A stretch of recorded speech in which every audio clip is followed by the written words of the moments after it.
السادة الأعضاء، تهل علينا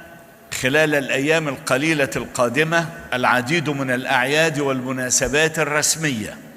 والغالية على جميع أطياف الشعب المصري مسلميه ومسيحييه، وهي عيد القيامة المجيد، شم النسيم،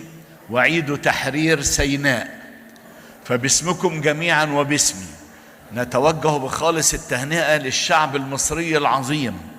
بمناسبة قرب حلول هذه الأعياد وتلك المناسبات، وأسأل الله العلي العظيم أن تهل علينا هذه الأعياد جميعا بالخير واليمن والبركات،